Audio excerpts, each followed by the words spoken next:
வணக்கம். ஆகாஷ்வாணி மாநில செய்திகள் வாசிப்பவர் சாந்தி ரமேஷ். தலைப்புச் செய்திகள். நாட்டின் எரிசக்தி துறை கடந்த 11 ஆண்டுகளாக பெரிய அளவிலான கட்டமைப்பு மாற்றங்களுடன் வளர்ச்சி கண்டுள்ளதாக பிரதமர் திரு நரேந்திர மோடி தெரிவித்துள்ளார். நாடாளுமன்ற குளிர்கால கூட்டத்தொடர் அடுத்த மாதம் 21ஆம் தேதி தொடங்கும் என்று நாடாளுமன்ற விவகாரங்கள் துறை அமைச்சர் திரு கிரண் ரிஜிஜு அறிவித்துள்ளார். சென்னை அருகே இருங்காட்டுக்கோட்டையில் ரோபோட்டிக் இயந்திர பாகங்கள் உற்பத்தி ஆலையை முதலமைச்சர் திரு மு.க. ஸ்டாலின் இன்று திறந்து வைத்துள்ளார். தமிழகத்தில் கூடுதலாக 40 இடங்களில் அறிவுசார் மையங்கள் ஏற்படுத்தப்படும் என்று மாநில நகராட்சி நிர்வாகத்துறை அமைச்சர் திரு கே.என். நேரு கூறியுள்ளார். இந்தோனேஷியா ஓபன் பேட்மிண்டன் கலப்பு இரட்டையர் காலிறுதிக்கு முந்தைய சுற்றுக்கு இந்தியாவின் சதீஷ் கருணாகரன் ஆத்யா வரியர் இணை முன்னேறியுள்ளது. இனி விரிவான செய்திகள். தூய்மை எரிசக்தியை முன்னிறுத்தும் வகையில் நாட்டின் எரிசக்தி துறை கடந்த 11 ஆண்டுகளாக பெரிய அளவிலான கட்டமைப்பு மாற்றங்களுடன் வளர்ச்சி கண்டுள்ளதாக பிரதமர் திரு நரேந்திர மோடி தெரிவித்துள்ளார். மத்திய பெட்ரோலிய அமைச்சர் திரு ஹர்தீப் சிங் பூரி நாளேட்டில் வெளியிட்ட கட்டுரையை பகிர்ந்துள்ள பிரதமர், சீர்திருத்தங்கள், பசுமை முன்னெடுப்பு திட்டங்கள், சுயசார்பு பாரதத்திற்கு உயர் முன்னுரிமை போன்றவற்றின் மூலம் எரிசக்தி துறைக்கு உந்துதல் அளிக்கப்பட்டதாக குறிப்பிட்டார். திரு ஹர்தீப் சிங் பூரி தமது கட்டுரையில் உலக அளவில் இந்தியா துரிதமாக வளர்ந்து வரும் பெரிய பொருளாதார நாடாக மட்டுமல்லாமல் சுயசார்பு பாரத பாதையில் ஒரு சிறந்த ஆளுமையை எட்டியிருப்பதாக குறிப்பிட்டுள்ளார். நாட்டின் வளர்ச்சிக்கு எரிசக்தி துறை முக்கிய பங்காற்றியிருப்பதாகவும் திரு நரேந்திர மோடி தலைமையிலான மத்திய அரசு இந்த மாற்றத்திற்கான அடித்தளத்தை உருவாக்கியதாகவும் அக்கட்டுரையில் திரு ஹர்தீப் சிங் பூரி தெரிவித்தார். பிரதமர் திரு நரேந்திர மோடி தலைமையில் மத்திய அமைச்சர்கள் குழு கூட்டம் புதுதில்லியில் இன்று மாலை நடைபெறுகிறது.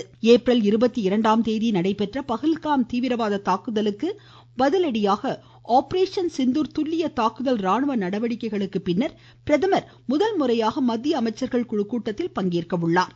ஆபரேஷன் சிந்தூர் தொடர்ச்சியான மேம்பாட்டு திட்டங்கள் மற்றும் மத்திய அரசின் எதிர்கால திட்டங்கள் இதில் விரிவாக விவாதிக்கப்படும் என தெரிகிறது. நாடாளுமன்ற குளிர்கால கூட்டத்தொடர் அடுத்த மாதம் 21ஆம் தேதி முதல் நடைபெறும் என்று நாடாளுமன்ற விவகாரங்கள் துறை அமைச்சர் திரு கிரண் ரிஜிஜு அறிவித்துள்ளார். புதுதில்லியில் இன்று இதனை தெரிவித்துள்ள அவர், ஆகஸ்ட் 12ஆம் தேதி வரை இந்த கூட்டத்தை நடத்த மத்திய அரசு திட்டமிட்டிருப்பதாக குறிப்பிட்டார்.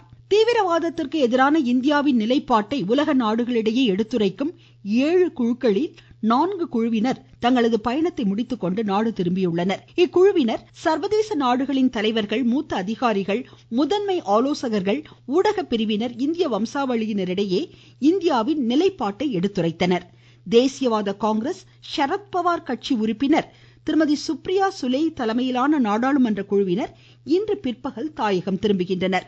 கத்தார், தென்னாப்பிரிக்கா, எத்தியோப்பியா, எகிப்து நாடுகளுக்கு இந்த குழு பயணித்துள்ளது. பிஜேபி உறுப்பினர் திரு ரவிசங்கர் பிரசாத் தலைமையிலான குழு பெல்ஜியம் தலைநகர் பிரசல்ஸில் அமைந்துள்ள ஐரோப்பிய யூனியன் தலைமையகத்தில் தீவிரவாதத்திற்கு எதிரான இந்தியாவின் பூஜ்ய சகிப்புத்தன்மை குறித்து விளக்கம் அளித்து வருகிறது. காங்கிரஸ் தலைவர் திரு சசி தரூர் தலைமையிலான குழுவினர் வாஷிங்டன் டிசியில் முக்கிய பிரதிநிதிகளையும் அமைச்சர்களையும் சந்தித்து ஆபரேஷன் சிந்தூர் தாக்குதல் குறித்து விரிவாக எடுத்துரைத்தது. இந்தியா, ஆஸ்திரேலியா நாடுகளின் பாதுகாப்பு அமைச்சர்கள் புதுதில்லியில் இன்று பேச்சுவார்த்தைகளை மேற்கொண்டனர். மத்திய பாதுகாப்புத்துறை அமைச்சர் திரு ராஜ்நாத் சிங் மற்றும் ஆஸ்திரேலிய துணை பிரதமரும் அந்நாட்டு பாதுகாப்பு அமைச்சருமான திரு ரிச்சர்ட் மால்ஸ் ஆகியோர் இதில் பங்கேற்றனர்.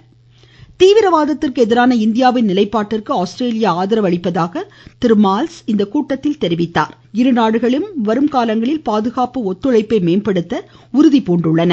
ஆபரேஷன் சிந்தூர் தொடர்பாக காங்கிரஸ் மூத்த தலைவர் திரு ராகுல்காந்தி சரணடைதல் தொடர்பாக தெரிவித்ததாக கூறப்படும் கருத்துக்களுக்கு பிஜேபி கண்டனம் தெரிவித்துள்ளது. புதுதில்லியில் இன்று செய்தியாளரிடம் பேசிய பிஜேபி செய்தி தொடர்பாளர் திரு சுதான்ஷு திரிவேதி, திரு ராகுல்காந்தியின் கருத்துக்கள் ராணுவ வீரர்களின் வீரத்தையும் தியாகத்தையும் அவமதிப்பதாக உள்ளது என்று குற்றம் சாட்டினார். மும்பை தீவிரவாத தாக்குதலுக்கு பின்னர் பாகிஸ்தானுடனான பேச்சுவார்த்தைகள் பாதிக்கப்படாது என்று அப்போதைய ஐக்கிய முற்போக்கு கூட்டணி அரசு தெரிவித்தது குறித்து வினா எழுப்பிய அவர், இக்கூற்றே சரணடைந்ததை குறிப்பதாகும் என்றார். 1971ஆம் ஆண்டு பாகிஸ்தானுக்கு எதிரான சண்டையில் நம் ராணுவம் முழுமையான வெற்றி பெற்ற பின்னரும் பாகிஸ்தான் ஆக்கிரமித்துள்ள காஷ்மீரை ஏன் அந்நாட்டு வசம் இந்தியா விட்டு கொடுத்தது என்று கேள்வி எழுப்பினார். 13வது தேசிய ஓய்வூதியர்கள் குறைதீர் நாள் கூட்டம் புதுதில்லி விஞ்ஞான் பவனில் மத்திய பணியாளர்கள் நலன் மற்றும் ஓய்வூதியர்கள் நலத்துறை இணையமைச்சர் டாக்டர் ஜிதேந்திர சிங் தலைமையில் இன்று நடைபெறுகிறது. 17 துறைகள் மற்றும் அமைச்சகங்களுக்கு உட்பட்ட குடும்ப ஓய்வூதியம் தொடர்பான 417 மனுக்களுக்கு இதில் தீர்வு காணப்படுகிறது. நீங்கள் கேட்டுக்கொண்டிருப்பது ஆகாஷ்வாணியின் மாநில செய்தி அறிக்கை. காஞ்சிபுரம் மாவட்டம் இருங்காட்டுக்கோட்டை சிப்காட் தொழிற்பூங்காவில் 300 கோடி ரூபாய் மதிப்பிலான செயற்கை நுண்ணறிவு சார்ந்த ரோபோட்டிக் இயந்திர பாகங்கள் உற்பத்தி ஆலையை முதலமைச்சர் திரு மு.க. ஸ்டாலின் சென்னை தலைமைச் செயலகத்திலிருந்து காணொலி மூலம் இன்று திறந்து வைத்துள்ளார். ராணிப்பேட்டை சிப்காட்டில் 175 கோடி ரூபாய் மதிப்பீட்டில் காற்று பிரித்தெடுப்பு ஆலையையும் முதலமைச்சர் துவக்கி வைத்தார். தமிழ்நாட்டில் கூடுதலாக 40 இடங்களில் அறிவுசார் மையங்கள் ஏற்படுத்தப்படும் என்று மாநில நகராட்சி நிர்வாகத்துறை அமைச்சர் திரு கே.என். நேரு தெரிவித்துள்ளார். திருச்சி எடமலைப்பட்டி புதூரில் மாநகராட்சி உயர்நிலைப்பள்ளி கட்டிடத்தை இன்று திறந்து வைத்து பேசிய அவர், பஞ்சப்பூரை சுற்றியுள்ள இடங்களில் 4000 கோடி ரூபாய் மதிப்பிலான பல்வேறு திட்டப்பணிகளுக்கு மாநில அரசு ஒப்புதல் அளித்துள்ளது என்றார். எடமலைப்பட்டி புதூர் மற்றும் பஞ்சப்பூர் பகுதியில் மட்டும் கிட்டத்தட்ட 4000 கோடியை நம்முடைய அரசு அனுமதித்திருக்கிறது. எலிவேட்டட் ஹைவே, பஸ் ஸ்டாண்ட், தெற்கு டெர்மினல், மார்க்கெட் வருகிறது. கோரையாறு கரை 40 அடி அகலத்தில் சிமெண்ட் சாலையாக மாறுகிறது. ரெட்டமலை கோவிலுக்கு தனியா பாலம் போட்டு பஸ் போற அளவுக்கு ஏற்பாடு பண்ணிட்டு இருக்கிறோம். திருச்சி அந்தநல்லூரில் இந்து சமய அறநிலையத்துறை ஆய்வாளர் அலுவலகம், திருப்பைஞ்சேலி அருள்மிகு நீலிவனேஸ்வரர் திருக்கோவில் செயல் அலுவலக கட்டிடத்தை மாநில இந்து சமய அறநிலையத்துறை அமைச்சர் திரு சேகர் பாபு இன்று திறந்து வைக்க உள்ளார். பழூர் அருள்மிகு விஸ்வநாதர் சுவாமி திருக்கோவிலில் அன்னதான கூடத்தை பொதுமக்கள் பயன்பாட்டிற்காக திறந்து வைக்கும் அமைச்சர் மண்ணச்சநல்லூர் பிச்சாண்டர் கோவில் அருள்மிகு உத்தமர் திருக்கோவிலில் பசுக்கள் காப்பகத்தினையும் திறந்து வைக்க உள்ளார். சமயபுரம் மாரியம்மன் திருக்கோவிலில் கோபுரங்கள் மற்றும் விமானங்கள் ஒளிரூட்டும் நிகழ்ச்சியிலும் அவர் பங்கேற்கிறார். தமிழ்நாட்டில் கூட்டுறவுத்துறையின் மூலம் எண்ணற்ற திட்டங்கள் வடிவமைக்கப்பட்டு செயல்படுத்தப்பட்டு வருவதாக மாநில கூட்டுறவு அமைச்சர் திரு கே.ஆர். பெரியகருப்பன் கூறியுள்ளார்.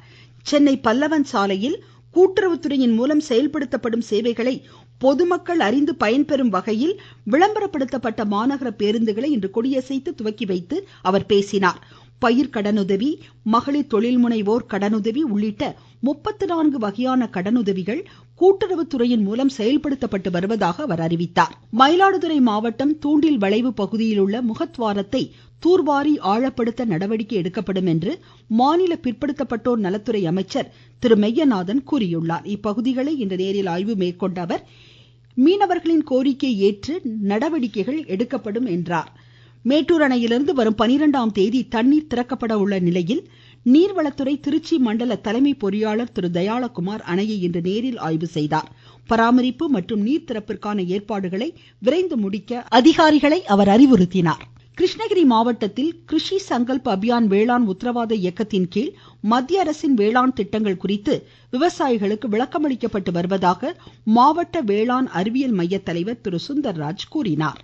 விக்சித் கிருஷி சங்கல்ப் அபியான் விழிப்புணர்வு நிகழ்ச்சியானது கிருஷ்ணகிரி மாவட்டத்தில் உள்ள 10 வட்டாரங்களில் தேர்ந்தெடுக்கப்பட்ட பஞ்சாயத்து கிராமங்களில் நடைபெற்று வருகிறது. பிரச்சாரத்தின் முக்கிய நோக்கங்கள் மேம்படுத்தப்பட்ட காரிப் பருவ தொழில்நுட்பங்கள் பற்றிய விழிப்புணர்வை ஏற்படுத்துதல், மண் பரிசோதனை மற்றும் மண்வள அட்டை பயன்பாடு, சீரிய விவசாய தொழில்நுட்பங்கள் மற்றும் சமச்சீர் உர பயன்பாட்டின் மூலம் உற்பத்தியை பெருக்குதல், மத்திய மற்றும் மாநில அரசின் முக்கிய திட்டங்களை பற்றிய விழிப்புணர்வை ஏற்படுத்துதல்.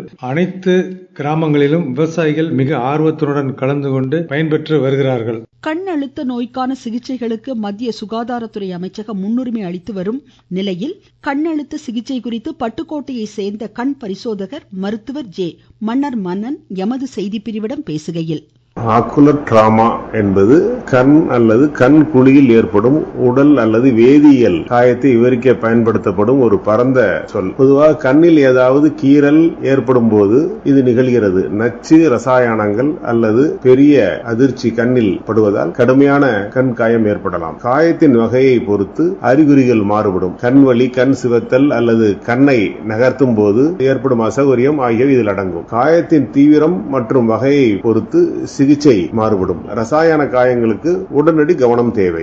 இந்தோனேஷியா ஓபன் பேட்மிண்டன் மகளிர் இரட்டையர் முதல் சுற்றில் இந்தியாவின் ட்ரீசா ஜாலி, காயத்ரி கோபிசந்த் இணை உக்ரைன் இணையை இன்று எதிர்கொள்கிறது.